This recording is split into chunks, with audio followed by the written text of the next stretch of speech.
Come to me, you weary one, and I will give you rest.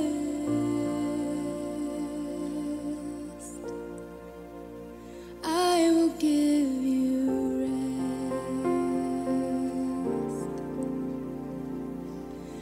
Come to me, you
Nós somos aquilo que diariamente nós vivemos.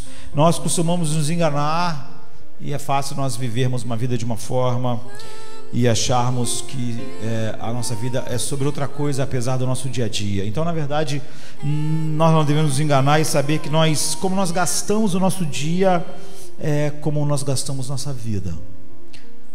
Todos os dias é que formam esse pedaço da vida que nós vamos poder olhar para trás um dia e dizer, como Paulo, eu combati o bom combate. É o que eu fiz lá no passado, é o que eu fiz a cada dia.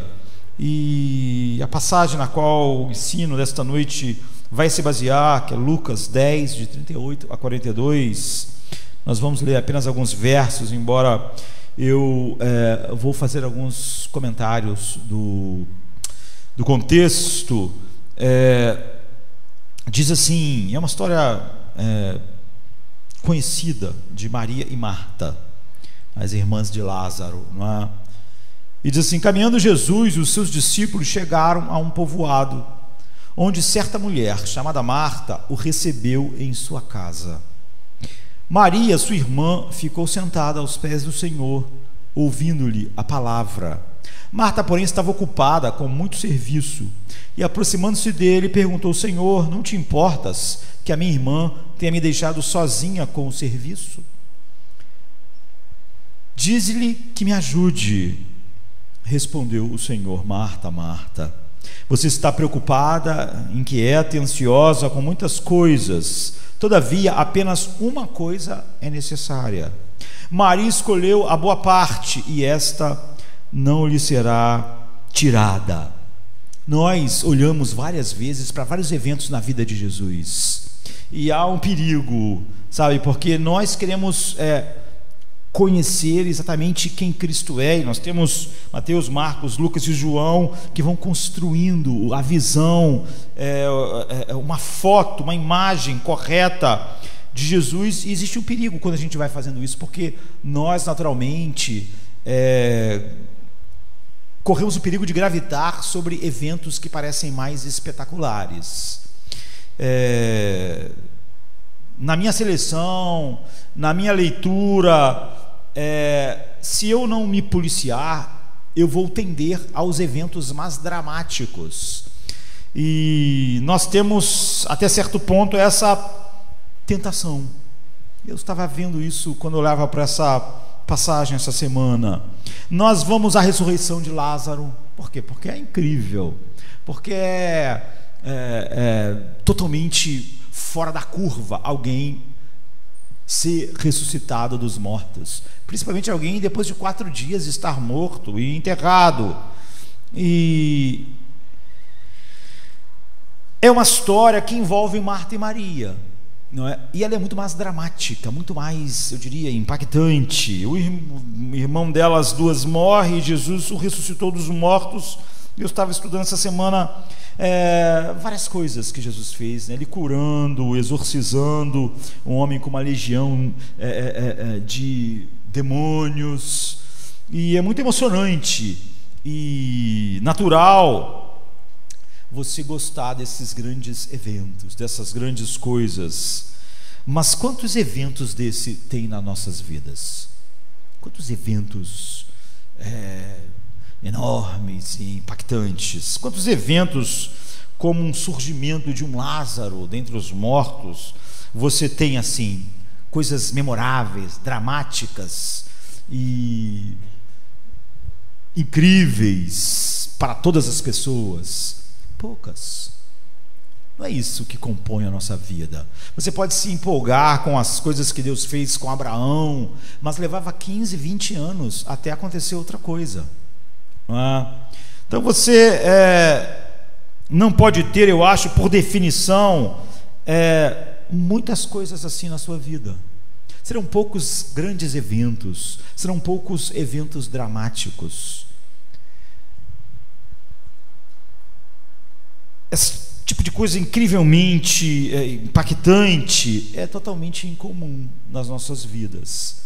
E aqui você tem um texto totalmente comum. Como eu disse, como nós vivemos nossa vida comum, é o que nós somos. Como nós vivemos nossa vida que nós achamos sem evento dramático, é o que nós somos de verdade, e não o que acontece ou como somos no momento dos eventos dramáticos da vida de todos nós. E você vê, elas estão aqui. João falou que há milhares de coisas que Cristo fez, que Ele falou, coisas incríveis, mas a maior parte delas não são contadas para nós. Agora, pense que o Espírito Santo colocou essa passagem na Bíblia. Ela não é dramática, ela nos parece muito, muito normal e muito comum. Aqui você tem algumas pessoas, elas estão recebendo visitas e vão preparar um jantar, uma ceia. Estão preparando a alimentação das pessoas que elas receberam na casa delas. O que tem de dramático nisso? Não há nada mais comum, mundano, entre aspas, de ser comum da vida cotidiana, do que receber pessoas na sua casa e preparar um alimento para todos comer. Elas estão preparando o alimento para os convidados, e há uma pessoa que é muito ligada em cada detalhe do que está sendo feito, da preparação do alimento que vai ser servido nesse dia. E a outra que diz: dá um tempo, vamos fazer o básico, não é? Não vamos gastar o nosso tempo e ficarmos preocupados e se tudo vai estar maravilhoso, cada detalhe, cada tempero, cada coisa, não é? E uma delas ainda está na cozinha, a outra já parou, já sentou, não é? Acha que já foi suficiente. E aquela que está na cozinha, ela não está bem. Ela não está bem. A temperatura está subindo, subindo, subindo, e não é o forno, não é lá o guisado, não é isso que está subindo a temperatura. Ela está olhando e ela vê que ela está lá ainda fazendo as coisas, e a outra já está sentada, e ela não está gostando, ela começa a reclamar. Normalmente as reclamações começam dentro de nós, não é? Nós achamos que as coisas não estão indo como nós achamos, as pessoas não estão agindo como nós queríamos, e nós começamos a reclamar, a ficarmos insatisfeitos. E você vê, isso não é dramático, porque entre tantas histórias, Deus colocou essa. Há tantas histórias, João diz, tantas coisas que Jesus fez. Por que colocou essa cena de preparar a comida e de alguém dar uma importância muito grande a isso e começar a ficar com o coração contrariado com a outra que não está dando a importância que ela acha devido? Isso não é um grande evento, entende? Não é a multiplicação dos pães. Isso aqui é só uma família recebendo Jesus e os discípulos em casa e preparando uma alimentação para todos. É comum, é o que acontece todo dia em nossas casas. E essa é a mensagem. Então, o que eu quero dizer? A mensagem é que não é nos grandes eventos da vida, nos eventos dramáticos, marcantes, nas grandes tragédias, às vezes, nas grandes perdas, nem nos eventos cruciais da vida que o seu caráter é forjado. Não, não é. Como você vive o dia a dia é como você é. Como você vive os eventos comuns da vida é como você vive a sua vida, sabe? Não é nesses lugares, nesses momentos dramáticos que quem você é forjado. Esses lugares apenas revelam o que você se tornou. É óbvio que você vai reagir aos grandes eventos, aos mais dramáticos, aos mais dolorosos ou aos mais incríveis de uma maneira. Mas esses eventos não te moldam. A perda de alguém muito amado, receber algo maravilhoso, essas coisas não te moldam. Essas coisas mostram o que você é. Você reage aos grandes eventos da vida em como você foi forjado nas coisas comuns da vida. E essas coisas raramente são suficientes para fazer qualquer coisa em você. Essas coisas não fazem você. Essas coisas que as pessoas dizem que nos moldaram, porque aqueles eventos cruciais que formaram, sei lá, neuroses em nós, na verdade não é o que acontece. Você reagiu daquela forma, naqueles eventos, pelo que você foi no dia a dia, nos dias comuns, e nas situações mundanas, no sentido de ser comum a todos os homens. Preparar o jantar, viver a vida, trabalhar, enfim, em outras palavras, pense dessa maneira. Não são as situações gigantescas que são raras em nossas vidas, as 5 ou 6 coisas gigantescas que aconteceram na sua vida e que ainda vão acontecer, que realmente fazem você ser quem você é. São todos esses momentos comuns que estão revelando o tempo todo quem você é, como o seu coração é, e estão forjando o seu coração dia após dia. Então toda manhã você acorda e milhões dessas coisas chegam. Todo dia você tem que comer, você tem que preparar o alimento, você tem que se relacionar com as outras pessoas, em casa, no trabalho, na igreja. Você precisa dormir, você tem compromissos. Esses compromissos geram problemas, aborrecimentos, as pessoas não agem como você quer, o ônibus não chega na hora que você quer, o trânsito não está como você quer, seu esposo não age exatamente como você acha que ele devia agir, sua esposa não age exatamente, seus filhos são pecadores, e enfim, você tem compromissos, você tem telefonemas, você tem recados, você tem que fazer exercício, você tem que fazer dieta, você tem que trabalhar. Há um número tremendo dessas coisas que surgem para você, todas comuns, mundano no sentido de que isso está acontecendo para você e com todo mundo na cidade, e é a agitação diária, são as coisas comuns da vida. É isso que forja você, não os grandes eventos. Nos grandes eventos você vai reagir conforme você foi forjado pelo comum. E a diferença entre Maria e Marta é que Marta é guiada por essas coisas comuns, essas coisas corriqueiras da vida têm um peso e uma importância na vida dela desproporcional. Ela é levada, ela é como que alguém que está numa corrente, essas coisas é como um rio, e ela está sendo levada por essas coisas. Já Maria colocou os pés no fundo do riacho, e apesar da corrente estar indo para lá, ela está indo para onde ela acha melhor. Não são essas coisas que compõem a vida comum que estão forjando ela ir numa direção que que essas coisas tomam. Ela está indo na direção, no meio dessas coisas, que ela deve ir. Maria caminha na direção em que deseja caminhar. Quando acontece o oposto, Jesus chama isso de os cuidados da vida. Ele diz cuidado, porque os cuidados da vida, eles impedem da palavra de Deus penetrar no seu coração. São essas coisas comuns que fazem você impermeável à verdade. E Maria encontra tempo para a atenção concentrada a estar aos pés do Senhor, porque você vê, essas coisas da vida não controlam ela. Apesar das distrações, apesar da oposição, ela faz isso. Nós sabemos que nós não temos menos tempo ou mais tempo do que o apóstolo Paulo, do que Davi. Todos nós recebemos de Deus no dia de hoje 24 horas. Cada um de nós tem uma avalanche de coisas comuns da vida. Se você falar que tem menos tempo que o apóstolo Paulo, é ridículo. Todos os seres humanos ganham o mesmo tempo. Essas coisas da vida são geridas por nós de tal maneira que nosso caráter está sendo realmente formado. Não é? Tempo para estar aos pés de Jesus, tempo de oração, tempo... Enquanto outras pessoas estão sendo levadas pela corrente, outras pessoas estão indo na direção que elas querem, ainda que todos tenham que estar dentro desse riacho. E Maria faz isso no mundano, ela faz isso no dia a dia.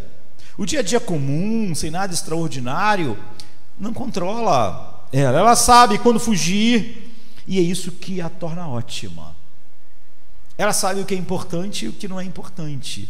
Ela sabe o que é da vida mundano, natural, não é? Mas ela sabe o que é sobre o que a vida é. É isso. Não são os eventos grandes que tornam Maria ótima. Você vê que o que torna Maria ótima, por isso que esse texto está aqui, é porque a preparação de um jantar para receber pessoas não vai fazer ela perder a noção do que é mais importante. As coisas comuns da vida, que é o que domina 90 e pouco % da nossa vida, é na verdade onde nós somos forjados. Os eventos grandes revelam o que nós nos tornamos, o que esse dia a dia comum forjou em nós. Então, o texto está falando sobre sua capacidade de definir suas prioridades, de encontrar atenção concentrada aos pés de Cristo. Isso fala tanto. De não deixar todas as coisas acontecerem simplesmente, de ser levado, não é? De não deixar essas coisas nos levarem. Nós vamos na direção que nós queremos, no meio dessa corrente de coisas comuns. E as pequenas coisas que chegam até nós todos os dias, os pequenos eventos, as pequenas responsabilidades, aquilo que Jesus chamou os cuidados da vida, controlam a vida das pessoas. É isso que faz elas serem o que elas são, e não, na verdade, os grandes eventos, as grandes coisas. Então eu sei que nós vivemos na cidade do Rio de Janeiro, somos ocidentais, não é?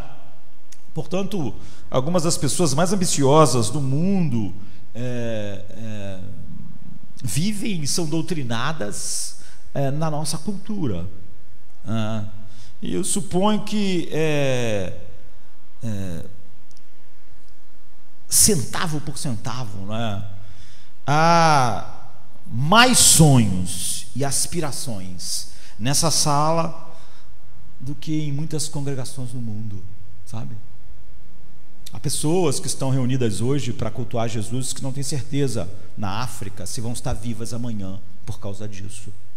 Talvez você esteja preocupado com uma coisa totalmente tola amanhã. Elas não sabem se a casa delas vão ser invadidas. Elas estão sendo dizimadas na África, por exemplo, por causa de serem cristãs no Oriente. Mas, incrivelmente, os cristãos ocidentais têm muito mais problemas, muito mais dramas. Essas pessoas viram irmãos serem mortos, mas elas estão tendo muito mais, expressando muito mais o poder e a graça de Jesus que sustenta, do que pessoas que amanhã elas estão perturbadas. Por quê? Nada.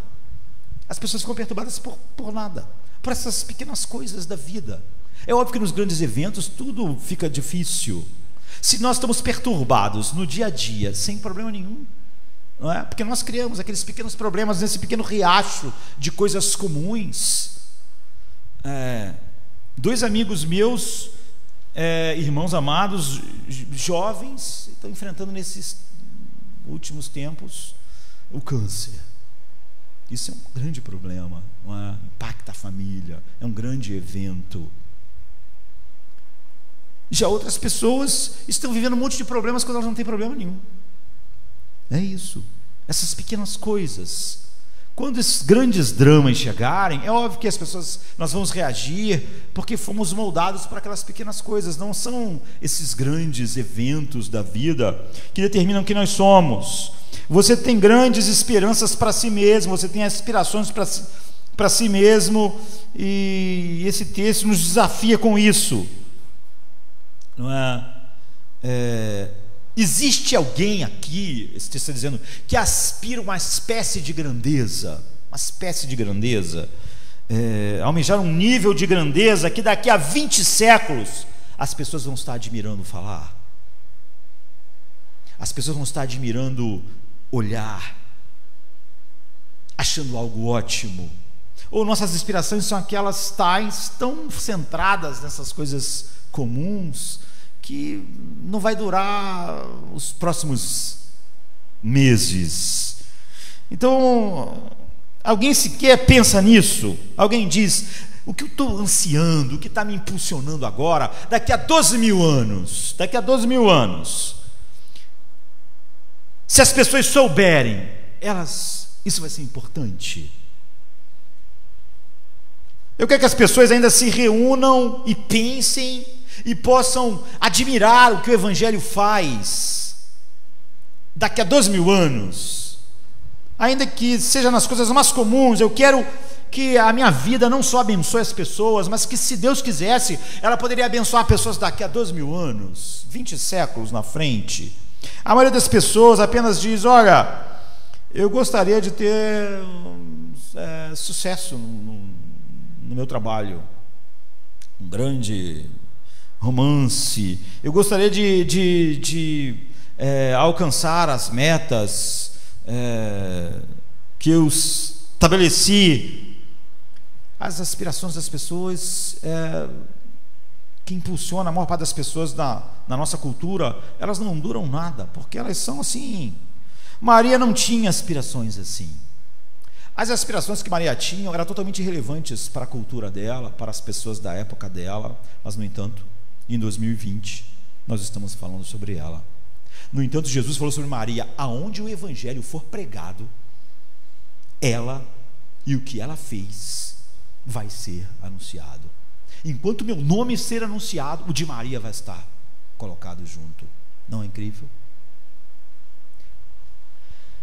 Ela decidiu o que era importante e não deixou que o dia a dia nunca afastasse ela disso, porque é o dia a dia que afasta as pessoas, porque é o dia a dia que nos forja. Como resultado, ela foi atraída para a grandeza com a qual nós devemos sonhar, porque é uma grandeza que daqui a 20 séculos ainda será uma grandeza, porque somos mais como Marta do que como Maria. Estamos afundados no mar de mediocridade, de problema, de ansiedade, de medos, de aborrecimentos. Tudo nos aborrece, todas as pessoas nos aborrecem, porque as nossas metas são medíocres.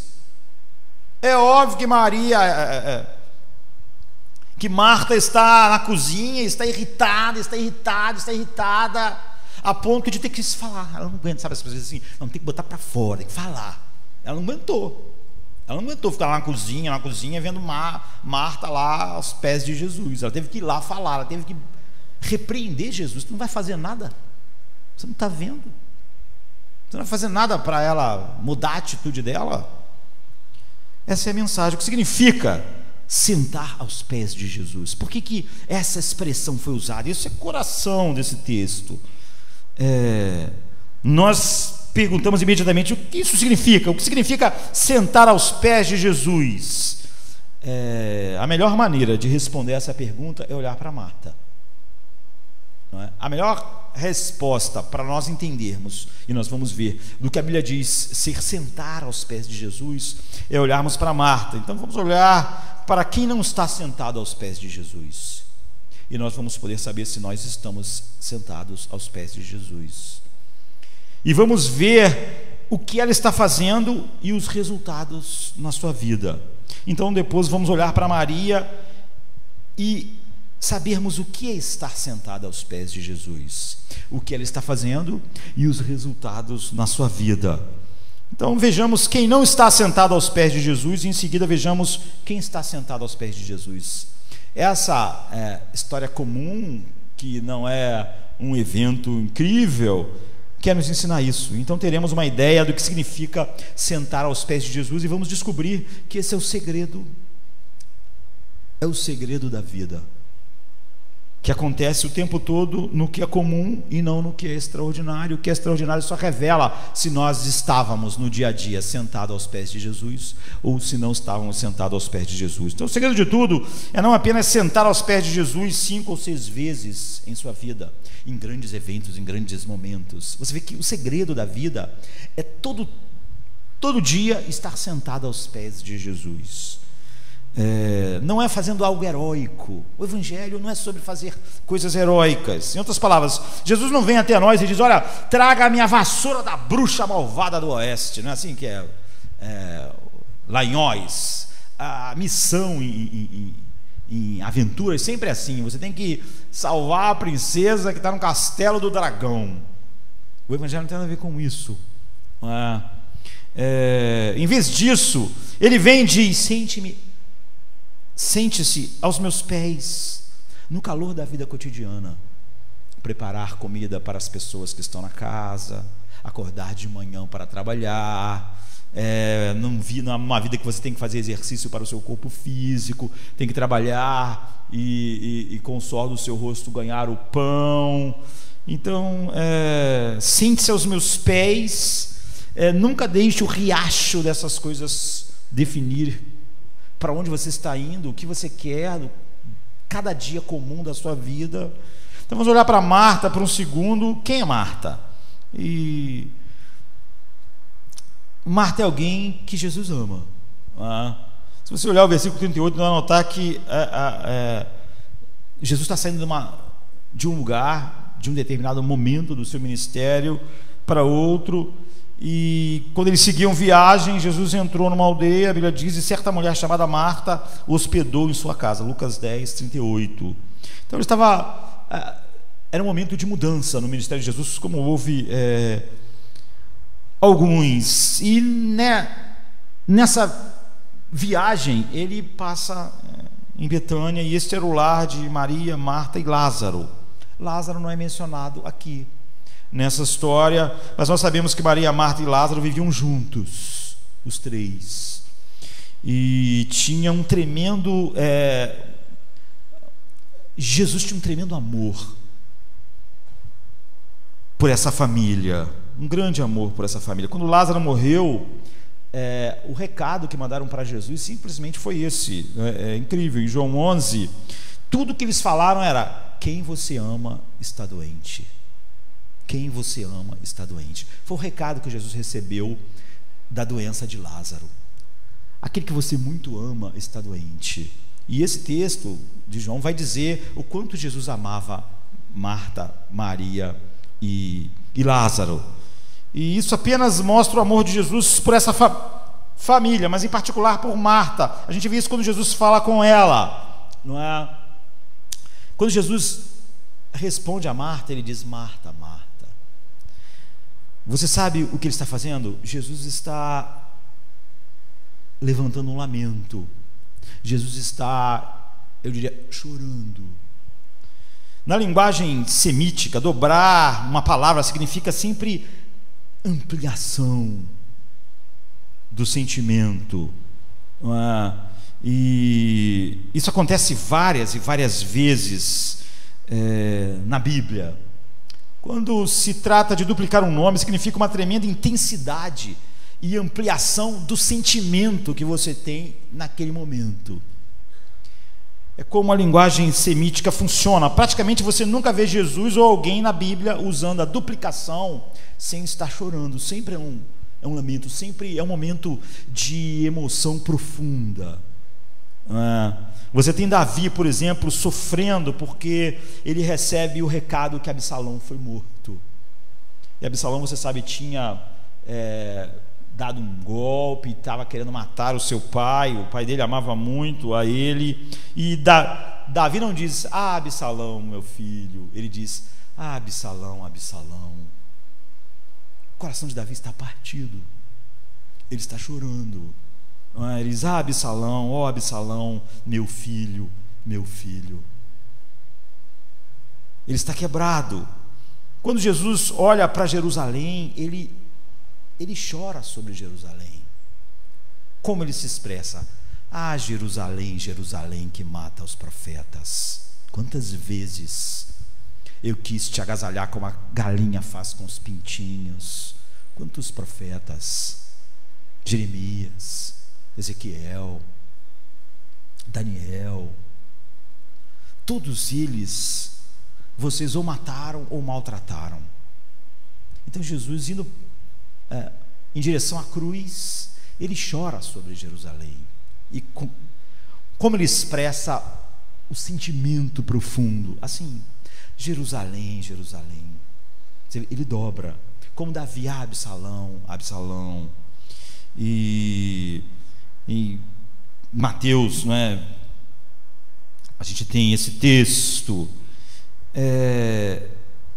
Ele fala para Pedro, por exemplo: Simão, Simão, o diabo pediu para te cirandar. Você vê?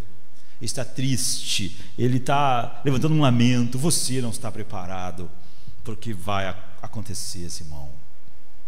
Você é arrogante, você é orgulhoso.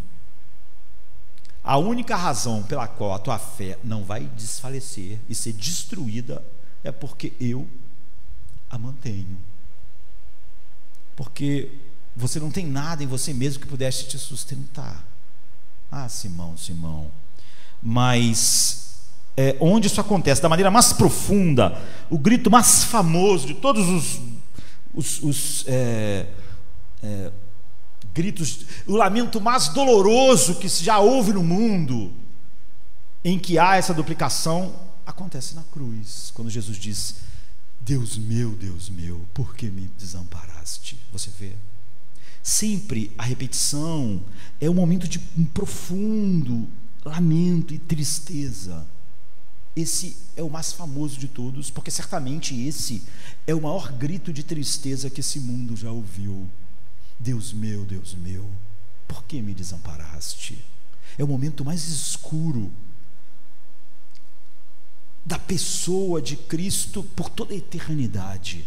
Um único momento em toda a eternidade, ou seja, sem nunca ter começado, em que ele é separado da comunhão com o Pai. Deus meu, por que me desamparaste? Quando ele fala com Marta, ele está manifestando esse tremendo sentimento de compaixão, de amor e de tristeza.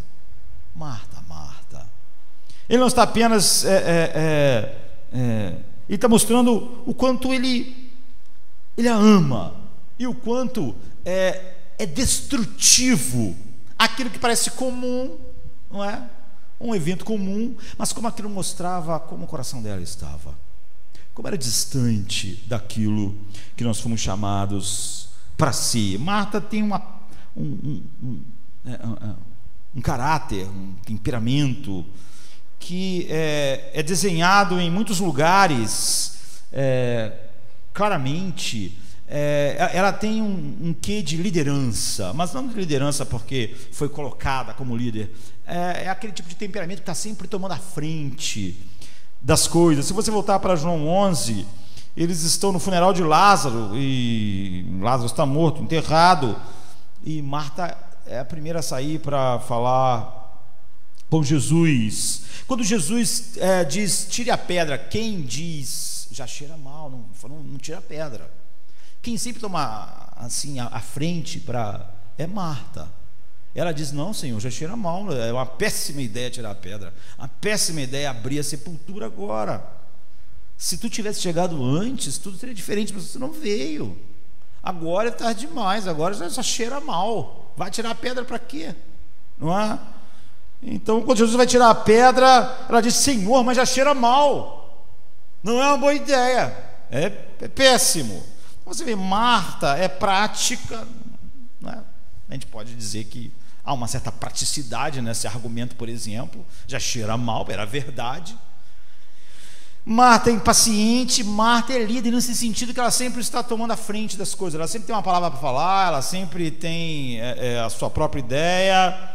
E Marta é o tipo de pessoa que em qualquer situação acaba de alguma maneira assumindo o comando, nem sempre bem, porque como nós estamos falando, é líder no sentido de que ela está sempre tomando a rédea das coisas, não que alguém deu as rédeas para ela. Então ela sempre sabe o que fazer antes que qualquer pessoa faça. E é óbvio que sempre que alguém acha que sabe fazer as coisas antes que qualquer pessoa faça, toma a frente, né?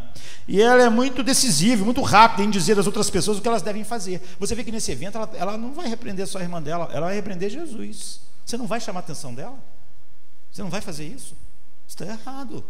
Você não vai tomar uma posição? Ela deu uma bronca em Jesus. Ela diz, ela está errada e você está errada junto. Você não vai fazer nada? A gente acha isso às vezes, não é? Por que Deus não está fazendo isso? Por que Deus não está fazendo isso? Por que Deus está deixando essa pessoa fazer isso? É o que ela estava dizendo. Por que Jesus está deixando Maria agir desse jeito? Ela é ambiciosa, então ela é nesse sentido um líder, entre aspas, porque ela está sempre assim, ela está sempre tomando as coisas, ela sempre sabe o que fazer, ela sempre sabe dar ordem às pessoas, ela sempre sabe o que todo mundo devia estar fazendo, ela está sempre meio aborrecida quando as pessoas vão fazer algo que ela acha claramente que não devia ser feito, tirar a pedra. Enfim, você percebe que se você olhar com cuidado, diz que Marta como Jesus para a casa dela. Você vai ver que sempre que fala sobre a casa de Marta, nunca fala que é a casa de Lázaro ou de Maria. É que a casa era dela mesmo, sabe? Ela comandava ali. Por que não era a casa de Maria? Por que não era a casa de Lázaro, mas a casa de Marta? Jesus foi para a casa de Marta, porque Marta evidentemente tinha as finanças sob controle, ela tinha tudo sob controle, ela sempre era a primeira pessoa a ver as soluções. Marta é quem basicamente descobriu como a família devia viver, e essa é a casa de Marta, mas Marta não é apenas alguém que Jesus ama, e essa líder, entre aspas, ela é extremamente ocupada, diz que ela se distrai com muitas porções de coisas, ela estava fazendo o melhor, ela queria receber bem, e a Bíblia diz no versículo 40 de Lucas 10, Marta agitava-se de um lado para o outro, ocupada em muitos serviços, ela estava preparando a refeição, era muita coisa, ela não estava fazendo uma coisa básica, ela estava... E Marta agitava-se de um lado para o outro, ocupada em muitos serviços. Então se aproximou de Jesus e disse, Senhor, não se importa com o fato da minha irmã ter deixado que eu fique sozinha para servir, preparar? Diga a ela vai dizer para Jesus o que Jesus deve fazer. Diga a ela que ela venha me ajudar. Então você vê, ela tem todo tipo de coisas no forno, no fogão, tudo ao mesmo tempo, né? E em todo lugar. E ao longo do tempo, as pessoas sempre olharam o contraste entre Marta e Maria. A igreja católica na Idade Média usou muito Marta e Maria para dizer, olha, a diferença entre Marta e Maria é a diferença entre a vida contemplativa, um ministério, eu diria mais, de tempo integral, um monastério, e uma vida envolvida com as coisas comuns da vida, uma vida mais mundana, vida secular. Isso foi usado na Idade Média muito para levar as pessoas a deixar seus empregos, sua vida comum, e viver uma vida mais contemplativa no monastério, num convento, dizendo, você pode ver que eles obtiveram algum sucesso usando isso de maneira errada, né? Eles diziam, olha, veja que está Marta, ela está distraída, mas Maria está ali em tempo integral, em contemplação a Jesus. Maria não está fazendo nada além de se concentrar na palavra. Não é isso que você quer fazer? Não é melhor você entrar num monastério, você entrar num convento?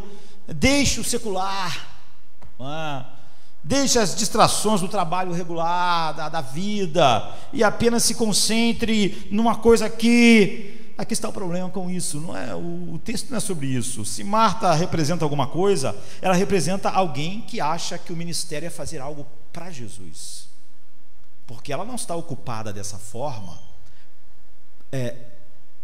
simplesmente descartando da sua mente Jesus.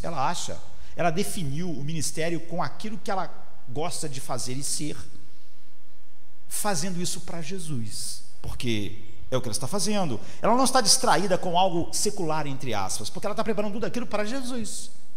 Ela está fazendo tudo aquilo para Ele. Ela está distraída, eu diria, com o que ela chamaria de ministério para Jesus.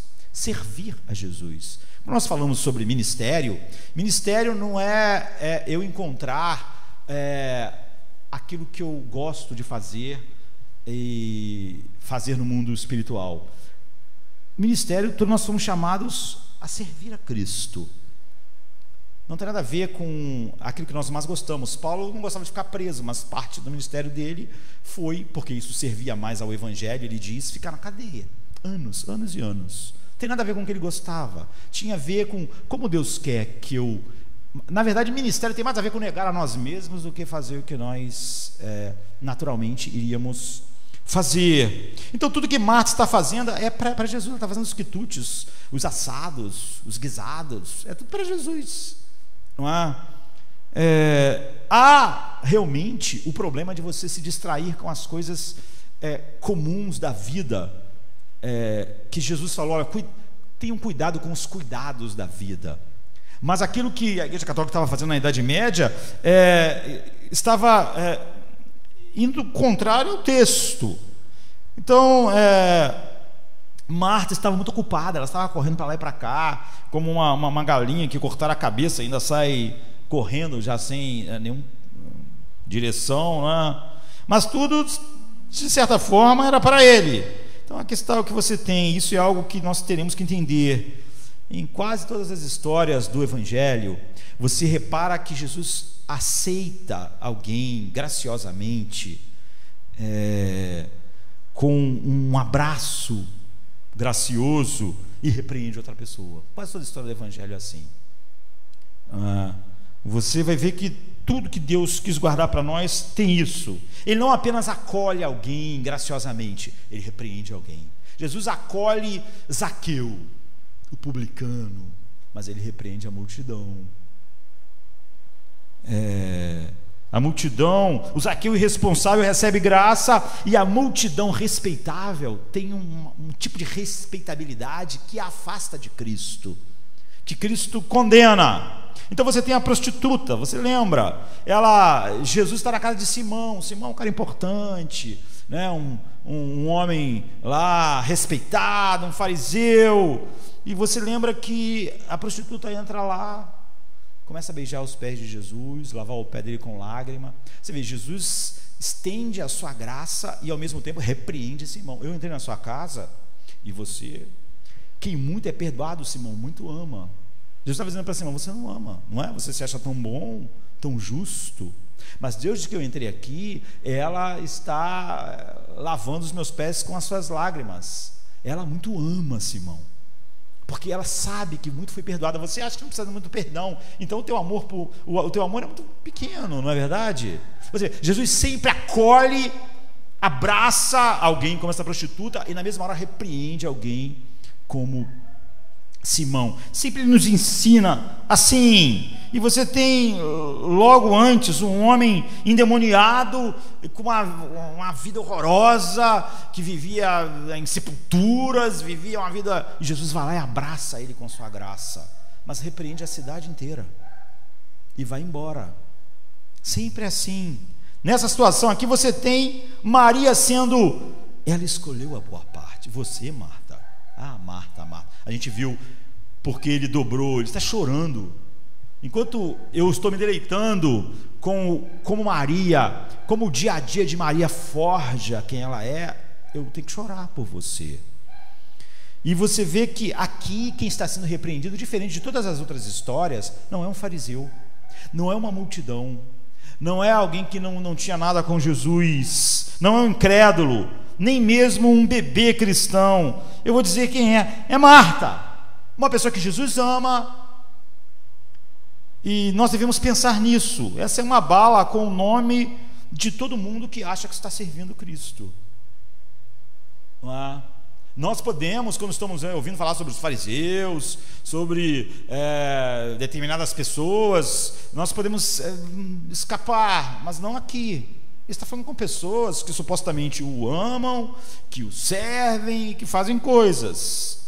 Então é muito comum isso, não é?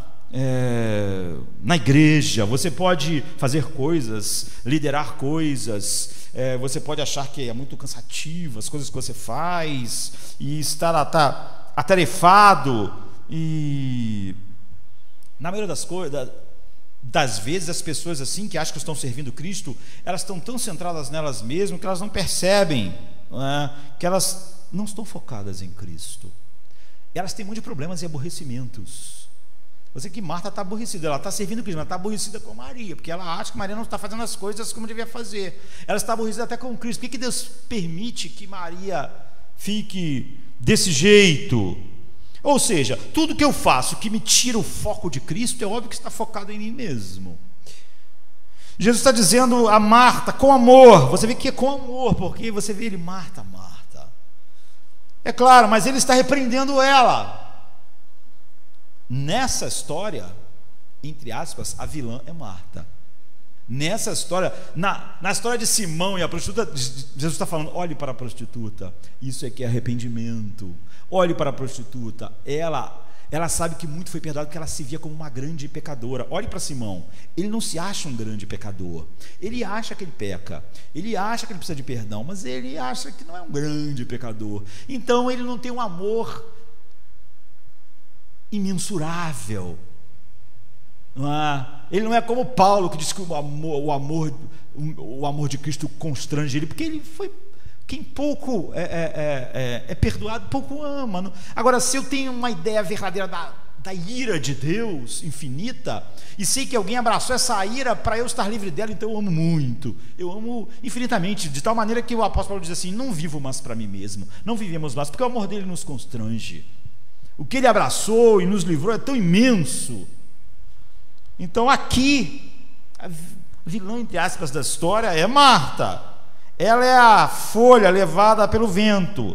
Ela está nessa condição porque ela não está fazendo o que Maria está fazendo. Ela não está sentada aos pés de Jesus. Eu disse para vocês que o cerne dessa história é estar sentado aos pés de Jesus. Você vê, o cerne dessa história não é alguém que crê ou serve. As duas estão, de certa forma, nessa condição. Aparentemente Marta é até mais ativa, não é? Então não estamos contrastando o trabalho secular com o ministério. Na verdade, a vida do Filho de Deus sempre é um ministério a Deus. Paulo diz assim aos Efésios, quando você trabalhar, não trabalhe para o seu patrão, não trabalhe por causa do salário, trabalhe de maneira excelente como para Deus. Ele está falando com os escravos que nem recebiam salário. Ele diz, ainda assim, trabalhe com satisfação, não faça como se estivesse fazendo para um homem, você está servindo a Deus. Tudo a respeito da sua vida é sobre Ele, faça assim. Então, antes de realmente olharmos para o que Maria está fazendo, a gente tem que olhar esses sinais. Como você sabe se você é Marta ou não? Eu podia elencar várias coisas, mas três, para sermos rápidos. Primeiro de tudo, há um tumulto interno. Você diz que está servindo a Jesus, mas isso causa um monte de problemas internos em você. Não está causando mais paz, mais alegria, mais amor, mais capacidade de enfrentar as situações grandes, porque no dia a dia você está sentado aos pés dele. Está causando tumulto. Você está inquieta, você está ansiosa, você está perturbada, você está irritada. Você está irritada comigo, você está irritada com Marta, você está irritada, não é? Esse é um sinal. Você está ansiosa e você se preocupa com muitas coisas. A palavra preocupada significa realmente ser despedaçado em várias direções que Jesus usa. Ou seja, o teu coração tem um monte de alvos, tem um monte de objetivos. Parece que o que você está fazendo é para mim, mas você tem um monte de objetivo com isso. Você não tem uma coisa só. Não é uma coisa só que está te guiando. Várias coisas estão te guiando. Você então está dividido entre essas coisas. A palavra você está chateada, significa ser jogado como um barco que está meio emborcado, que está sendo empurrado pela correnteza, em vez de ser aquele barco que é capaz de ir na direção que ele quer, com a sua vela, mesmo contra o vento, contra a correnteza. Então aqui está o que está acontecendo. Jesus diz a Marta, Marta, Marta, você tem muitos objetivos, e esses muitos objetivos, Deus, não são negociáveis. Isso aí, jantar, preparar isso tudo é um objetivo, tudo bem, mas eles são negociáveis, não são importantes. Fazer isso é bom, não é ruim. Mas eles podem ser feitos ou não ser feitos. O problema seu, Marta, é que você tem muitos objetivos e eles não são negociáveis. Não são negociáveis. Maria escolheu uma coisa só. Agora todo o resto virou negociável. Tudo pode ser ou não ser. Tudo é negociável. Você tem 30 coisas e você precisa das 30 para ser feliz, para estar satisfeita. Você nunca está satisfeita, você está sempre ansiosa, você está sempre, dentro de você está sempre tudo agitado. Como resultado, você está sendo despedaçada, como um barco que está sendo levado pela corrente para lá e para cá, sendo jogado nas pedras. Parece que você é proativa, parece que você é uma líder, parece que você é uma iniciadora. Parece que você quer assumir o controle das coisas, mas você é controlada por elas. Você é levado por elas, você é movido por elas e você é motivado por elas. Existe esse vazio interior. Mais do que isso, existe essa desarmonia interior. É uma das marcas de você não estar sentado aos pés de Jesus. Há tantas coisas que ela quer, e porque ela quer essas coisas, ela continua infeliz. Ela não quer uma coisa só, ela quer muitas coisas. Em outras palavras, o ponto é que ela tem muitos potes, ela tem muitos objetivos. Ela é uma pessoa ambiciosa, para Jesus é claro, mas para um monte de coisas. E ela tem tantas coisas em que ela está envolvida. Quem já cozinhou, eu não sou um cozinheiro, mas vivi parte da minha vida com minha mãe, depois vejo Cláudia na cozinha, você vê que cozinha, está fazendo muitas coisas ao mesmo tempo, mexe numa coisa aqui, vê o troço que está sendo feito ali, você tem que se dividir, né?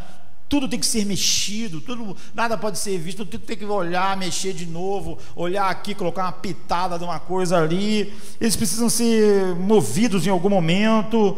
E a próxima coisa que você percebe, se você sai dessa agitação, é que o bolo está solando, o ensopado está queimando, o frangão lá no forno já passou da hora de ser tirado, e é o que está acontecendo com ela. Ela tem muitos objetivos, e cada um deles é algo que ela tem que ter, porque você vê, ela está sendo contrastada com Maria, que só precisa de uma coisa para ter paz. Todo o resto é negociável. Ela só precisa de uma coisa. Jesus diz: Maria escolheu uma coisa só. Você está agitada com um monte de coisas. Jesus realmente aparece e diz: a diferença entre você e Maria é que Maria precisa de uma coisa só e você não. Você precisa de um monte de coisas. Então você é agitada, infeliz. Você está com um problema com Maria, por exemplo. Não, porque você quer muita coisa, você quer que ela também queira muita coisa. Você, portanto, pelo contrário, precisa de todas essas coisas. É a diferença entre você e Maria é que você precisa de todas essas coisas para estar supostamente em paz, feliz. Então você é infeliz, você é ansiosa, você é agitada. Marta, por quê? É o que eu estou dizendo. Por que você decidiu que precisa de todas essas coisas? Por que você não viu ainda que você só precisa de uma coisa e todo o resto é negociável? Transportando-se para Paulo, por exemplo, Paulo achava que ele precisava de uma coisa só, o resto era negociável. Pregar era maravilhoso, mas ele podia ficar feliz na cadeia. Anos sem pregar para a igreja, anos num lugar ruim, porque para ele essas coisas eram boas, ser livre, mas tudo isso era negociável. Só uma coisa era negociável. Ele diz assim: a minha prisão tem estimulado muitas pessoas a serem corajosas pelo nome de Cristo, então isso está sendo bom. Você vê, para ele só existe uma coisa, todo o resto é negociável. Mesmo aquilo que você pode chamar ministério no mais alto grau é negociável para ele. Deus quer que eu fique na cadeia. Paulo teve certa vez que ficou 2 anos esperando só o rei tomar uma decisão. O cara não tomava decisão nunca. E o cara ficou pensando durante 2 anos, enquanto ele estava preso numa das suas prisões. E Jesus está dizendo para Marta: por que você decidiu que precisa delas? O motivo pelo qual você é tão infeliz é porque você não está tendo isso, porque aquelas pessoas não estão fazendo o que você quer. Maria não está fazendo o que você quer, eu não estou fazendo o que você quer todas essas coisas, você quer que todas as pessoas façam todas essas coisas, e como eu não estou fazendo o que você quer chamar a atenção dela, e ela não está fazendo o que você quer estar também envolvida lá com todas as coisas que você acha fundamental, então você está agitada, está tensa, você está ansiosa, esses objetivos não vão ser atingidos. Você quer 30 coisas para ser feliz e ter paz, mas essas coisas não vão acontecer. E porque você decidiu que você precisa de todas essas coisas para isso, você é essa pessoa inquieta, ansiosa. Você não tem paz. Porque você tem que ter essas coisas, porque elas não são negociáveis. Elas são emocionalmente inegociáveis. E todas as coisas deviam ser emocionalmente negociáveis, a não ser uma coisa. E portanto, você está sendo dividida, você está em pedaços. É a palavra que ele usa para a ansiedade dela. Você está em pedaços. Você está dividido em várias coisas, ansiosa e preocupada. Em segundo lugar, por isso, Marta, você vê, ela é irritável. Ela está irritada com as pessoas incompetentes. Quem precisa de 30 coisas para ter paz, feliz, servir a Deus? Você vê, ela acha que todo mundo à sua volta é incompetente. Todo mundo é incompetente. Maria não está sendo competente como irmã, Jesus não está sendo competente como líder, porque ele devia, ou como mestre, ou como filho de Deus, porque ele devia estar chamando a atenção de Maria, e Maria devia estar fazendo o que ela quer, mas ninguém está fazendo o que ela quer. E ela está irritada com as pessoas que não estão agindo de acordo com o programa que ela acha que deve ser. Ela está irritada com as pessoas que estão atrapalhando, porque se Maria não está ajudando, está atrapalhando ela. Se Jesus não está ajudando, mandando Maria ir ajudar ela, mas Jesus está atrapalhando também. Ou seja, você sempre vai ver as pessoas atrapalhando ou não ajudando você a conseguir aquilo que sua vida precisa para você ser pleno. Jesus disse: Maria só precisa de uma coisa. Como eu disse, ela disse para Jesus: diga a ela para me ajudar. Ela é irritável, ela está irritada com a postura de Jesus, de não tomar uma posição ao lado dela. Uma pessoa irritada por fora por causa da desarmonia interna. Jesus está dizendo: sabe por que você está irritada assim, andando para lá e para cá, irritada comigo, irritada com Maria? Porque você é assim dentro de você. É por isso que ele fala: Marta, Marta. É o que estávamos falando no início, é o dia a dia que forja o que você é, nas coisas comuns. Esse texto não está falando sobre algo grandioso, está falando sobre pessoas preparando a comida para um grupo de visitantes. Terceiro, Marta agora desconfia de Deus. Não é? É comum nós pensarmos: será que Deus se importa? O que Deus não está fazendo? Nada a esse respeito. Aqui é a prova reveladora. Ela diz a razão de estar tão chateada, porque está fazendo tudo e Jesus não. Ela está fazendo tudo por Jesus, enquanto Jesus não sequer manda a irmã dela ajudar. Se é realmente verdade, o número de coisas que ela estava preparando, o curso que estava tomando e tudo isso, se era realmente por causa de Jesus, ela não ficaria chateada de alguém estar aos pés dele. É óbvio que não era sobre Jesus, a ansiedade, a agitação dela. Porque veja, Jesus é quem pode dizer: eu preciso disso agora ou não. Não era alguém que vai dizer: nós temos que fazer tudo isso por Jesus. Jesus, tu não vai fazer nada? Ué, se tudo é feito para Jesus e eu não é para mim, eu nunca diria Jesus. Estaria nessa situação por alguém estar aos pés de Jesus, se tudo é sobre ele. Jesus é quem poderia dizer: eu preciso de 30 coisas. Jesus é que pode dizer: eu não preciso dessas 30 coisas, eu preciso de uma coisa, eu preciso de 2 coisas. Em outras palavras, se ela realmente estivesse fazendo isso por Jesus, não ficaria chateada quando ele se recusasse a deixar as coisas não serem como ela queria. Ela não ficaria chateada dele não estar ajudando ao mandar a irmã dela ajudar ela. Ela não ficaria chateada com Maria, nem com Jesus, é óbvio. A oração sem resposta é a prova aqui no texto de que ela não está fazendo coisas pelo nome de Jesus. Ela faz olha, manda ela fazer isso. E Jesus diz: Marta, está tudo errado. Ela está tentando provar a si mesma e outras pessoas com o que ela faz. Em outras palavras, não se trata do Senhor, ela está fazendo tudo, eu diria,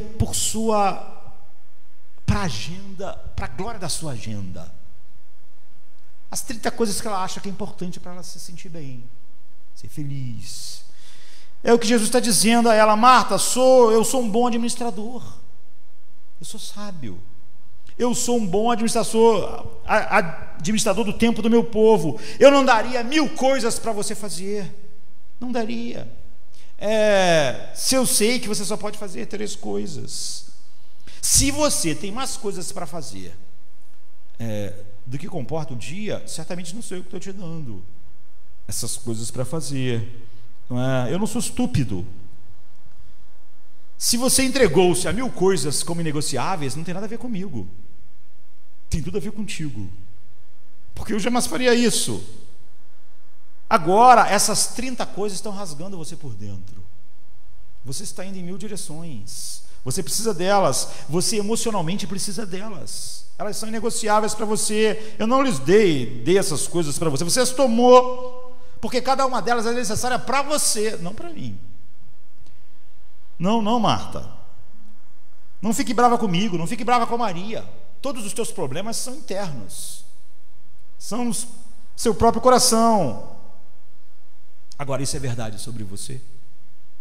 Pense em como é a sua vida comum, a sua vida na igreja, e pense: isso é sobre você? Isso que é sobre Marta? Você está experimentando essas coisas? Você não vê? Não importa se você é um cristão incrivelmente maduro, porque Marta já conhece Jesus há bastante tempo, ou confiante a ponto de achar que você pode ser um líder. Marta achava isso. Se você sabe lá no fundo que está ressentido com as coisas que você diz que é para Deus, ou dizendo que sua vida é para Deus, mas na verdade você precisa de 30 coisas, 40 coisas, 50 coisas para ser feliz, ou você é controlado por essas coisas e você emocionalmente depende dessas coisas, e você então fica irritado com as outras pessoas que não se encaixam nessas coisas, ou estão no caminho, ou você está vazio por dentro, ou você não sente nenhum gozo e paz e descanso, você está em pedaços. Então você é Marta. Não importa se você é pastor, não importa há quanto tempo a pessoa conhece o Evangelho, você vê. Agora olhe para Maria.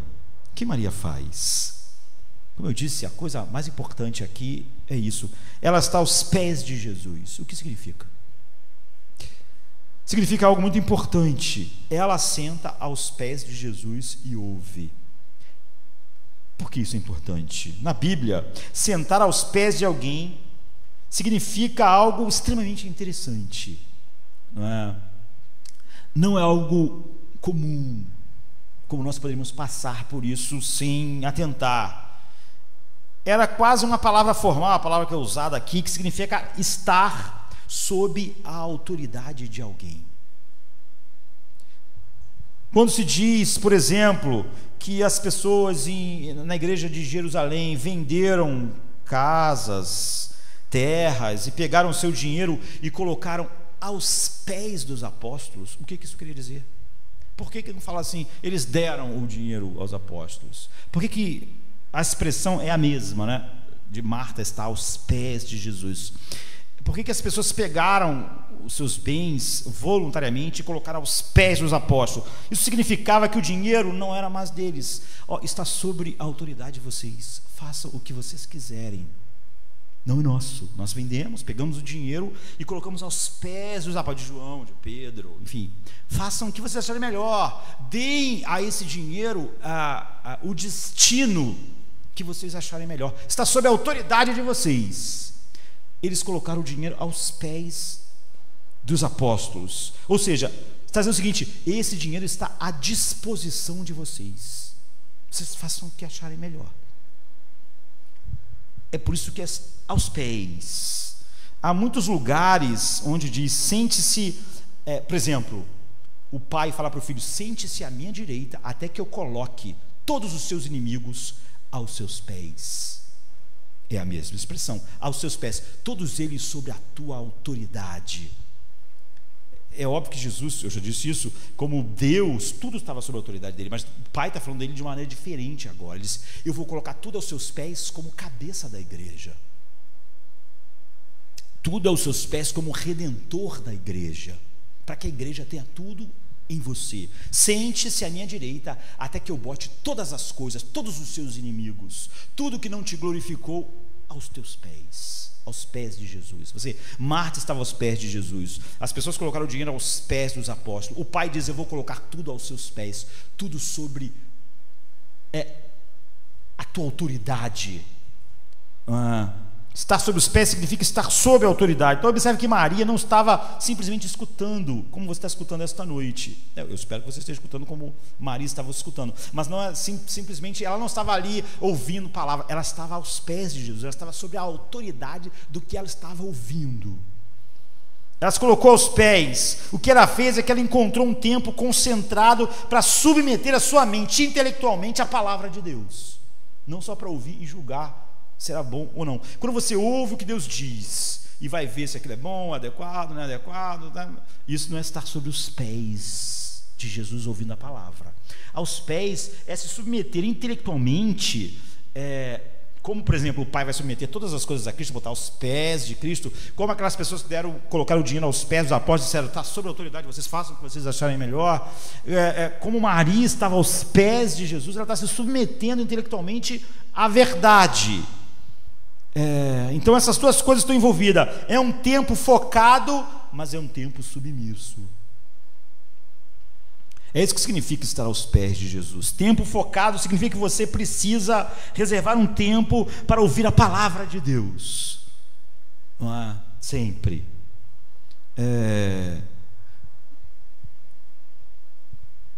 E como eu disse, Maria não deixava a vida e as coisas comuns da vida determinar isso. Ela ia na direção que ela achava adequada. Ela não era uma pessoa que todas as coisas iam tomar de tal maneira e guiar ela, de que ela não teria tempo para estar aos pés de Jesus. Eu vi certa pessoa dizendo que quando começou a estudar a palavra de Deus para se formar, para pregar, ele disse que o professor, que na verdade era uma professora que estava ensinando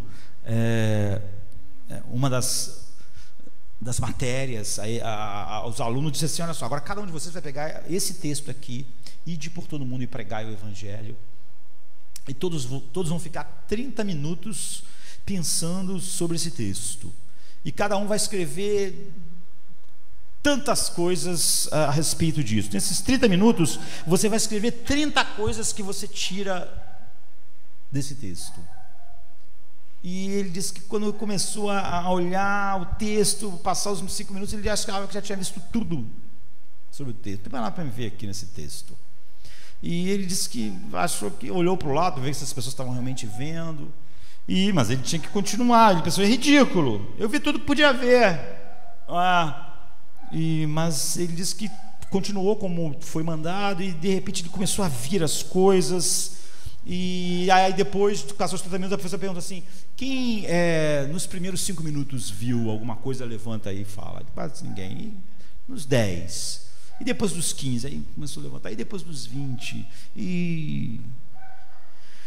então ele disse que aprendeu, e essa é a verdade.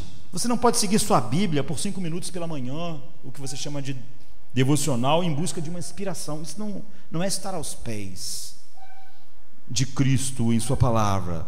Isso não é estar sentado aos pés ouvindo. Essa é uma abordagem egoísta. Eu só quero uma inspiração, me sentir bem para o dia, e leio umas coisinhas ali. Você não está ouvindo. Não é isso que é incrível. Assim, depois que Lázaro morreu e ressuscitou, João 12, essa passagem é contada em Marcos, em Mateus e em João. Mas em Mateus e Marcos diz uma mulher Jesus estava na casa de uma pessoa lá em Betânia, nos últimos dias da sua vida, já pertinho de Jerusalém, né? E deu um jantar, deu uma ceia lá para Jesus. E quando Jesus estava lá, e todos os discípulos e os convidados, uma mulher entrou com um vidro de um perfume caríssimo, caríssimo. Levava ano para você juntar o dinheiro, um trabalhador comum. E ela foi lá e quebrou o vidro de perfumes, ungiu Jesus, a cabeça, os pés, e começou a beijar os pés de Jesus. Mateus e Marcos falam que é uma mulher. João diz que é Maria, não é? A irmã de Lázaro. Diz que é a mesma pessoa que sentava aos pés de Jesus. Jesus diz uma das coisas mais incríveis aqui, né? As pessoas começaram a falar: por que ela está fazendo isso? Esse perfume era caríssimo. Aí apareceu o pessoal e começou a dizer: isso aí podia ser vendido e dar aos pobres, isso aí ia comprar quantas quentinhas e ia distribuir por Betânia e Jerusalém. E Judas também começou a falar a respeito disso. E por que ela está colocando isso, gastando essa fortuna? E Jesus disse: não incomode ela. Ela está me preparando para o meu enterro. Ela está me ungindo para o meu enterro. Uma vez eu vi alguém dizendo assim: puxa, está vendo? Ela sem saber se estava fazendo isso. Isso é o tipo de coisa que você não deve fazer com a Bíblia. Jesus não disse isso. A Bíblia não disse isso. Isso você inventou. Jesus disse: ela está me preparando para o meu enterro. Ela está me ungindo para a minha morte. Você vê que Maria, ela não falou assim: não, eu juntar a tua morte, tá, Deus me livre. Eu vim aqui só botar o perfume. Não tem nada a ver com a morte. Você viu que quando Jesus falou com Pedro, o que Pedro falou? Repreendeu ele. Não, nem que negócio de morrer, de Jerusalém morrer, nada disso. Você não pode morrer. E Jesus falou: para trás de mim, Satanás. Quando Jesus lá, que Maria ungiu os pés dele, a cabeça dele, beijou os pés dele com lágrimas, quando as pessoas repreenderam, Jesus disse: ela está me ungindo para a minha morte. É nesse momento que Jesus disse: enquanto o evangelho for pregado, o que ela fez vai ser anunciado. Como eu disse, Marcos e Mateus dizem que é uma mulher. João capítulo 12 diz que é Maria. Ou seja, o que ele está dizendo é que Maria sabia que ele iria morrer. Você sabe o que significa? Maria era a única pessoa na face da terra que nós temos conhecimento, que sabia disso. Agora, isso é incrível. Você pode perguntar assim: como Maria poderia saber isso? A questão não é essa. A questão é como os discípulos podiam saber isso, porque Jesus falava nisso o tempo inteiro. O Filho do Homem veio para morrer. O Filho do Homem veio para entregar a sua vida. Eu vou morrer, eu vou ser entregue, eu vou ressuscitar no terceiro dia. Ele falou isso várias vezes.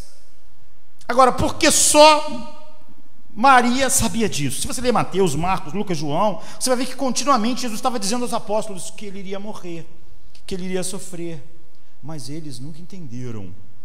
Quando você chega em João 13 a João 15, na noite anterior à crucificação, eles ainda não tinham entendido. Quando eles estavam no Getsemane, eles não tinham entendido. Agora, quando eles realmente o veem morrendo, eles são demolidos. Eles entram na mais profunda confusão, porque eles não entenderam. Maria sozinha no mundo, Jesus diz, sabia que ele ia morrer. Quando ele disse: ela está me ungindo para a minha morte, ela não falou: que isso, Senhor? Não. Para a morte não, eu vim aqui só porque eu amo muito, botei isso aqui, mas não tem nada a ver com morte. Por quê? Porque ela escutou. Porque eles não sabiam.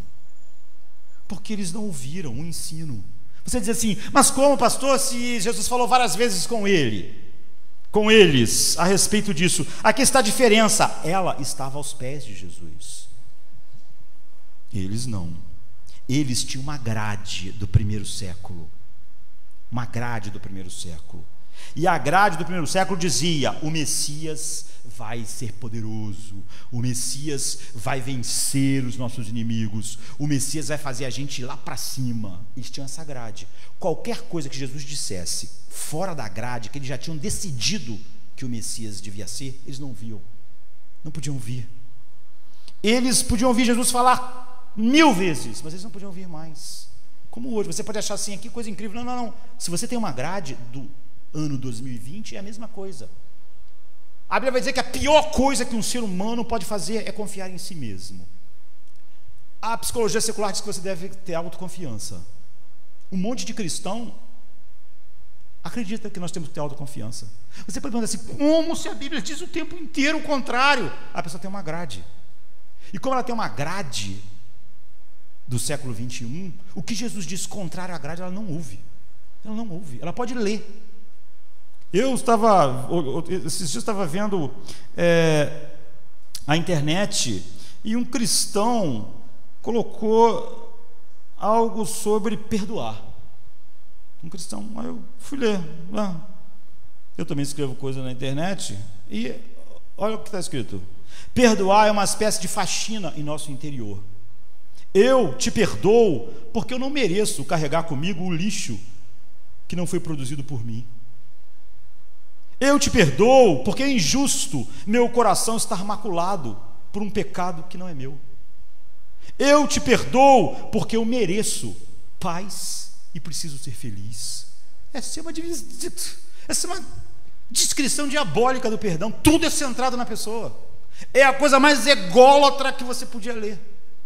Agora, como um cristão pode colocar isso na internet? Eu te perdoo porque eu não mereço carregar o lixo que você produz. Eu não mereço isso, eu mereço isso, eu mereço aquilo. Isso é o oposto do perdão bíblico.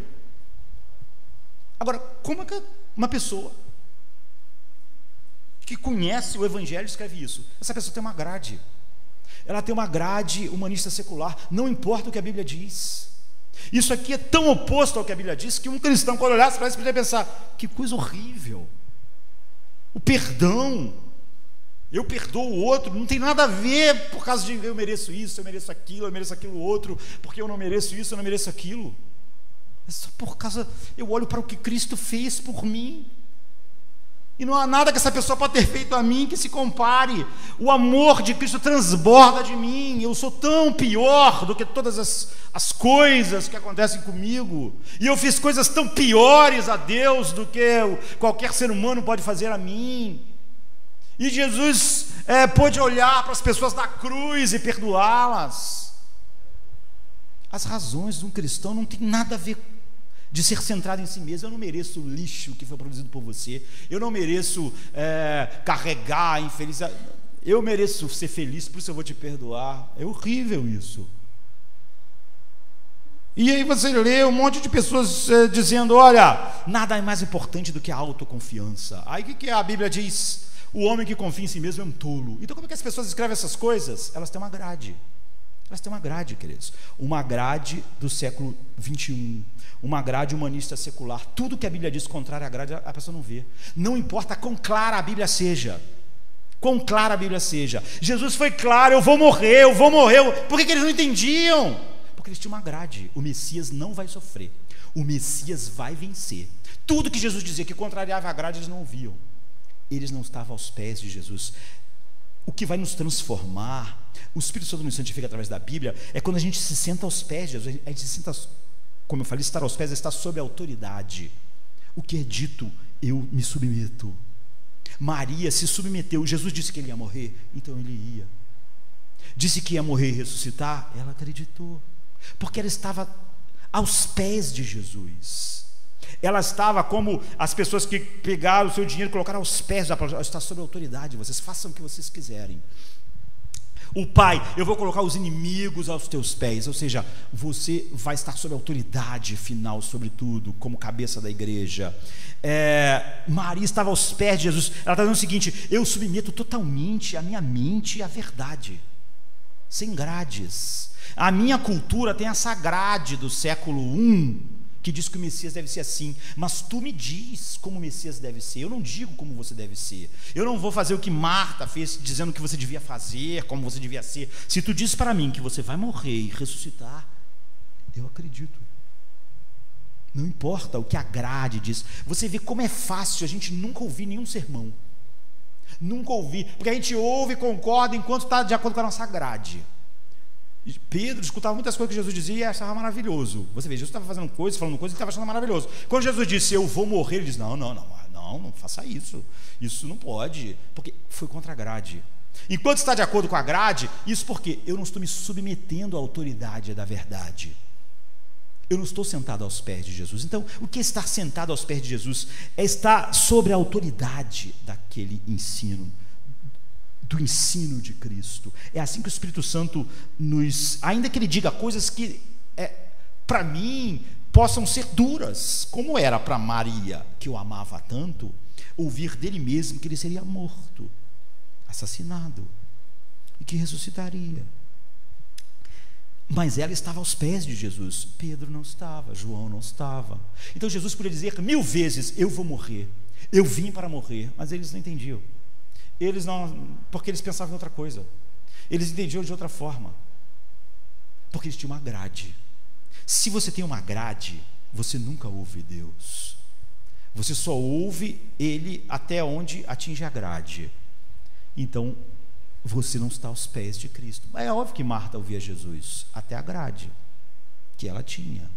O que a Bíblia quer dizer é que Maria sentava aos pés de Jesus. Ela estava sob a autoridade do seu ensino, a autoridade das suas palavras. Se alguém aqui disser: bem, eu gosto da Bíblia, mas há algumas coisas aqui que eu não entendo. Essa coisa, por exemplo, de não seguir meu coração, essas coisas que parecem ir contra as ideias que edificam a minha autoestima, eu não gosto disso. Então, essa pessoa não está sentada aos pés de Jesus. Quando você está sentado aos pés de Jesus, você está sob a autoridade do que ele está dizendo.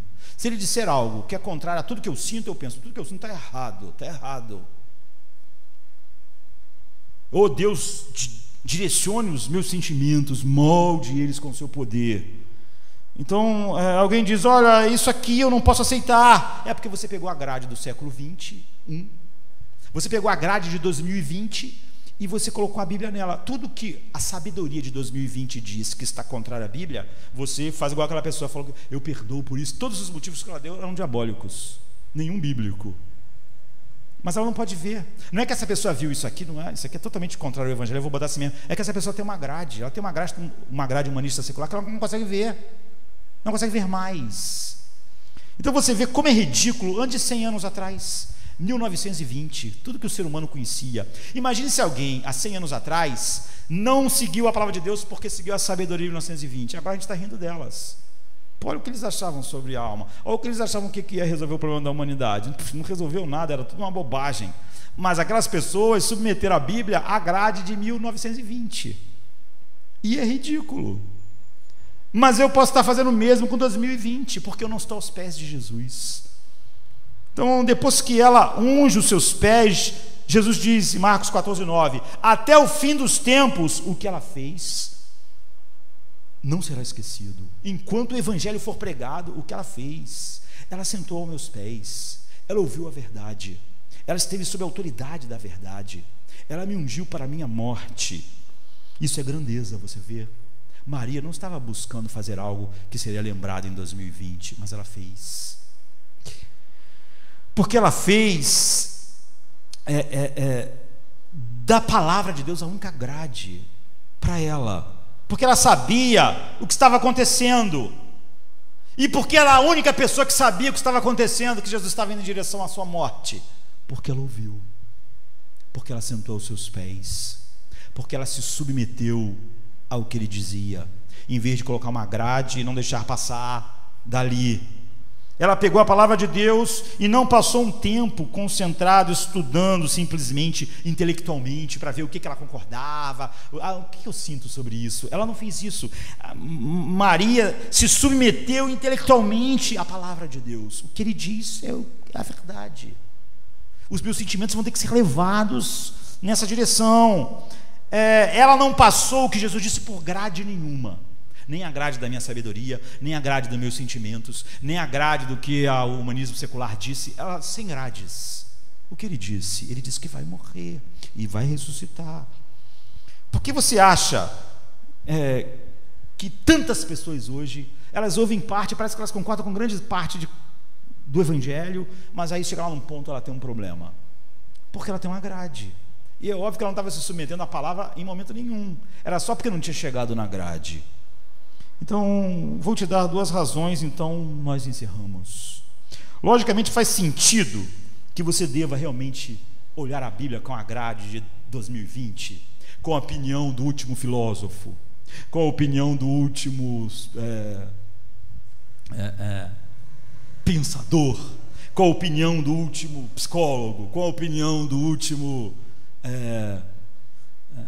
palestrante motivacional? Faz sentido submeter a mente de Deus a essa grade? Você está me dizendo que daqui a pouco é o fim de tudo? Há pessoas que podem estar no mundo daqui a 1000 anos e achando ridículo como nós podemos submeter a palavra de Deus às ideias de 2020. Como nós vemos como é ridículo Pedro ter submetido as ideias do que era o Messias às ideias do século I. Ele devia ter pensado no Messias só em termos do que Deus falou, mas ele não fez isso.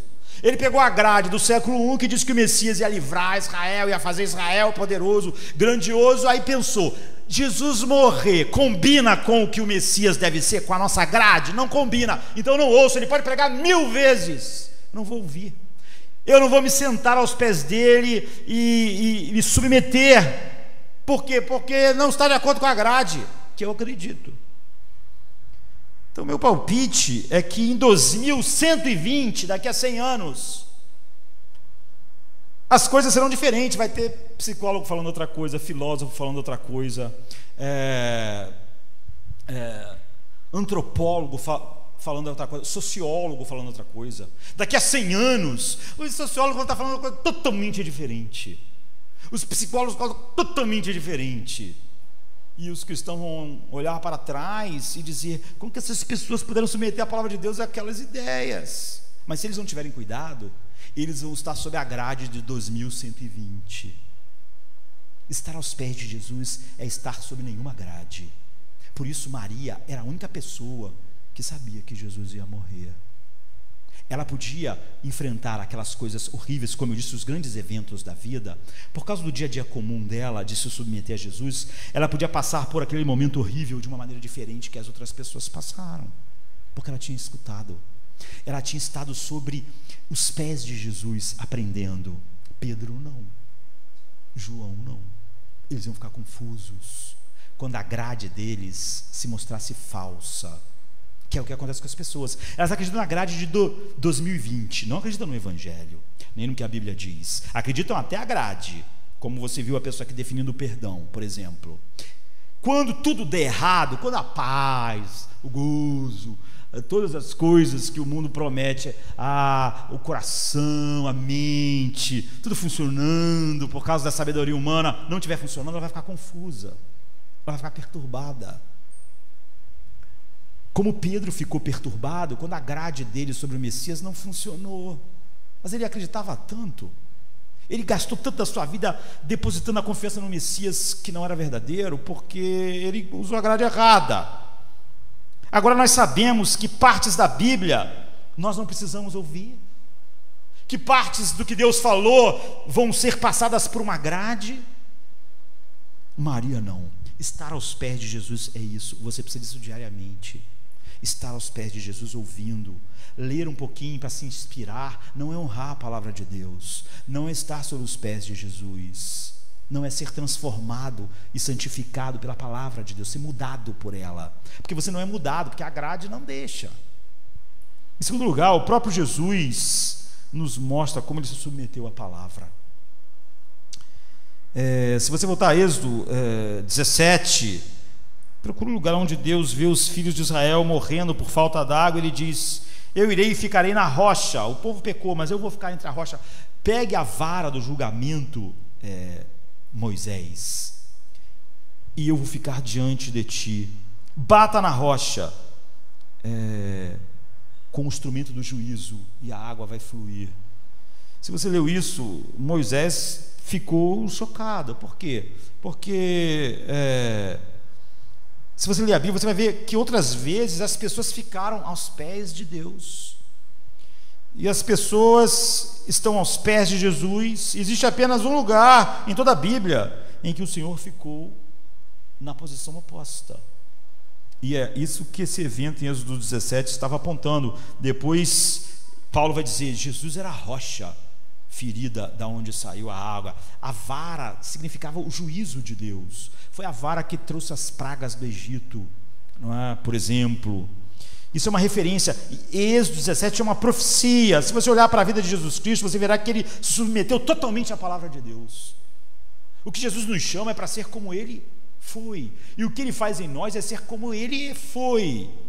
No deserto, o que ele diz a Satanás quando Satanás se aproxima dele 3 vezes? Ele não diz: vai embora, sai, eu tenho autoridade, não quero que você fique aqui. Ele diz: está escrito, está escrito. Quando ele lida com os fariseus, ele não diz: bem, eu acho que não importa o que está escrito. O que eu acho é o seguinte, ele diz: vocês não conhecem as escrituras? Vocês não conhecem o que ela diz? Quando ele está no jardim, Pedro tira a espada, Jesus diz assim: eu sei que vou morrer, mas você não vê? Eu poderia chamar 12 legiões de anjos. Mas então, Pedro, como as escrituras iam ser cumpridas? Eu poderia chamar, eu poderia acabar com isso, mas então como a Bíblia vai ser cumprida? Eu estou aqui para me submeter à palavra que eu mesmo revelei. Quando ele está indo para a cruz, ele está sofrendo, morrendo, cheio de angústia. Quando ele tem a cruz nas costas e vê as mulheres chorando na estrada, ele cita Oséias para elas. Quando ele realmente está na cruz, no ponto em que tudo está sendo tirado dele, a luz da face de Deus, ele cita o Salmo 22. Quando ele está morrendo de sede, ele pede água. A Bíblia diz assim: tendo acontecido tudo, para que se cumprisse as escrituras, Jesus disse: eu tenho sede. Você vê, ele está morrendo de sede, mas qual é a preocupação? Para se cumprir as escrituras, ele disse: eu tenho sede, porque é isso que as escrituras diziam. Quando ele está em cada situação, você vê, ele se submete totalmente às escrituras. Significa o quê? Quando você apunhala um coração, o que sai do coração, queridos? Sai sangue, não é? É exatamente o que dá vida, é o que sai. Quando você entra em momentos grandes, impactantes da vida, dramáticos, como eu disse que são poucos, não há tempo para pensar. Você tem que agir. Você simplesmente vai reagir a essas coisas, e o que vai estar no seu coração vai sair. É por isso que as pessoas nos grandes momentos não estão sendo transformadas. O que você vai ver é o que elas são, não é? Sempre que Jesus foi testado, ele enfrentou aquilo com a palavra de Deus. Quando Jesus foi espancado, quando foi lancetado, o que fluiu foi a Bíblia. Ele citou a Bíblia em todos os lugares. Ele lidou com todas as coisas com a Bíblia. Hoje, nos dias dele, vou dizer que aquelas pessoas tinham uma grade para a Bíblia. Maria, porque estava aos pés, submissa, ela não tinha grade. Jesus se submeteu totalmente à palavra em todos os pontos. Ele ficou aos nossos pés obedecendo a palavra de Deus para ser nosso substituto, para ser nosso advogado, para ser aquele que desce e vive a vida que nós devíamos viver, para viver sob a lei, sobre o que a palavra de Deus diz, para cumprir aquilo que seria atribuído a nós, porque ele fez isso e submeteu de todas as maneiras a palavra de Deus por nós. Ele disse: não seja feita a minha vontade, mas a sua. Para nós devemos então nos sentar aos pés dele e nos submeter completamente à sua palavra. Não há nada pior do que não estar sentado aos pés de Jesus. Não está acontecendo nada em nossas vidas. Nós podemos ouvir e podemos concordar com muitas coisas, mas isso não é estar aos pés de Jesus. Estar aos pés é estar sob a autoridade. Quando ele fez isso, olhe para a grandeza. Quando ele fez isso, olhe para a grandeza que ele derramou sobre nós. E nós, não me diga: bem, eu não gosto, eu não posso, a Bíblia fala isso, isso e isso, a Bíblia disse sobre como o meu coração deve ser para com Deus, eu não posso aceitar isso porque alguém disse isso, totalmente alguém que não se sentou aos pés de Cristo. Imagine se Jesus fizesse isso: eu vou me submeter à tua palavra, Pai, acho maravilhoso, mas morrer na cruz já é demais. Não vejo isso como uma coisa boa. Não vejo como isso possa ser bom. O que ele está dizendo é que Jesus nunca teve nenhuma grade. Qual é a vontade de Deus? O que o Pai quer? Eu não faço a minha vontade. Se você aceita a Bíblia, exceto as partes que vão contra a grade de 2020 ou do século 21, o que você quer dizer é que a Bíblia nunca pode discutir com você. Ela não vai dizer como é a sua alma. Ela não vai dizer como deve ser a sua vida. Ela não vai dizer o que vai ser. Você sempre vai ter uma grade que vai parar a Bíblia. Não aceito que o Messias morra. Jesus pode pregar 1000 vezes sobre a morte do Messias, mas eu não vou ouvir. A única pessoa que ouviu pôde ungí-lo para a sua morte, pôde confiar no que ele disse sobre sua morte e sobre sua ressurreição. E você nem pode ter um relacionamento pessoal com Jesus. Quem já ouviu falar sobre um relacionamento em que a pessoa coloca uma grade e só ouve o que ela quer? Não é mais relacionamento. Se você olhar algo na Bíblia e falar, eu não gosto disso, você não está sob os pés de Jesus. Ou você não diz nada, mas aquilo não tem um efeito e você continua falando e mostrando a grade do século 21, você não está sob os pés de Jesus. Você não tem um relacionamento de verdade com a palavra de Deus. Você tem um relacionamento com você mesmo, como Marta. Ela parecia fazer muitas coisas para Jesus, mas é tudo sobre ela. Ela estava muito aborrecida, porque as coisas não estavam funcionando como ela queria, as pessoas não estavam fazendo o que ela queria. Ela podia chamar aquilo de ministério, porque ela estava fazendo aquilo para Cristo, mas era tudo sobre ela, não era nada sobre Cristo. Mas Maria sentou-se aos pés dele. Ela estava sempre aos pés dele. Porque ela se sentou aos pés dele um dia, ela foi capaz de beijar os pés dele e ungir ele para a sua morte, quando ninguém entendia que ele ia morrer. Só faltava dias para ele morrer quando ela fez isso. Porquanto ela ouviu, ela se tornou uma confidente próxima. Ela entendeu o propósito de Deus, porque ela ouviu. Ela não tinha grades, ela estava sob os pés, sob a autoridade. Como eu disse, aquelas pessoas colocaram o dinheiro aos pés dos apóstolos. Está sob a autoridade de vocês. O Pai disse, eu vou colocar os teus inimigos aos teus pés. Maria se colocou aos pés de Jesus, sem grade, sob a autoridade total dele, da palavra dele. A mesma coisa vai acontecer com você, se você se senta aos pés dele e ouve. Se você tira um tempo diário e senta. Não importa se quem nós somos, se temos um temperamento de líder como Maria. A razão do vazio no coração das pessoas é porque ela acha que precisa de coisas, e a única coisa que ela precisava era sentar aos pés de Jesus, sob a autoridade dele, sobre todas as coisas da vida.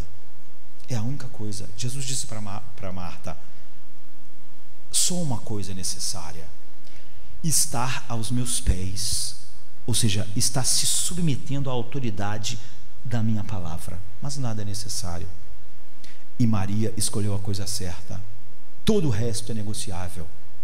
Todas as outras coisas, a não ser se sentar sobre a autoridade da minha palavra e ter um verdadeiro relacionamento comigo, essa verdade que santifica e transforma, que leva a pessoa de um grau de glória para outro, é a única coisa necessária. Todo o resto não é necessário. Portanto, é negociável. É bom estar solto, mas estar preso é negociável. Não era algo que Paulo não conseguiria emocionalmente lidar com aquilo. Por que não? Porque o que era necessário ele continuava tendo. Ele estava aos pés de Cristo. Meu desejo é conhecê-lo. Jesus vem direto e diz isso: sente-se aos meus pés. É a única coisa que você precisa, sem grades. Seja pastoreado por mim de fato. As minhas ovelhas ouvem a minha voz. Elas estão sentadas aos meus pés. Você está chateado porque você está dizendo: Deus, por que você não está fazendo isso e isso? Por que minha vida não está indo para esse lado? Por que as pessoas não estão ajudando? Por que elas estão atrapalhando? Por que os irmãos não estão fazendo como Marta achava que a irmã dela não estava ajudando? Você precisa olhar para o seu rosto quando chegar em casa hoje e dizer: eu não preciso de você. Eu não preciso de nada. Só uma coisa necessária. Até você fazer isso, você vai ser ansioso. Você pode fingir que serve a Deus. Você pode fingir que ouve a Bíblia. Pedro ouvia Jesus, acreditava em Jesus, até a grade. Sempre que chegava na grade, ele não ouvia mais. Então, quando Jesus morreu, ele não entendeu nada. Como assim ele morreu? Ele não pode morrer. Como não pode? Ele não falou várias vezes para você. Não falou, ele não ouvia. Ele não estava aos pés de Jesus. Ele não estava sob a autoridade daquilo. Então, aqueles de vocês que dizem: olha, A palavra de Deus, apesar de eu crer nela, pastor, a ansiedade, as 1000 coisas que eu necessito emocionalmente, você não está ouvindo Cristo, você não está aos seus pés, você vai estar confuso. Marta estava. Você vai estar aborrecido com as pessoas, você vai estar confuso até com o que Deus está fazendo. Ela estava, porque uma única coisa é necessária, é que no dia a dia, no comum, nós estejamos aos pés de Cristo ouvindo. Não basta ouvir. Pedro ouvia, mas não estava aos pés de Jesus. João ouvia, mas não estava aos pés de Jesus. Eles pegaram a grade do século I de como o Messias devia ser, e não havia nada que Jesus dissesse contra a grade que eles ouviam. Eles ignoravam, eles deixavam passar.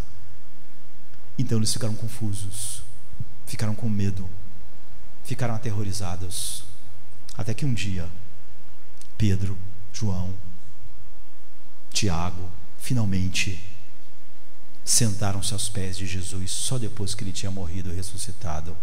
Agora eles não estavam mais confusos, nem com medo, nem agitados. Eles podiam ser presos, apanhar, serem assassinados, porque eles estavam aos pés de Jesus. Vamos ficar de pé, vamos orar. Come to me, you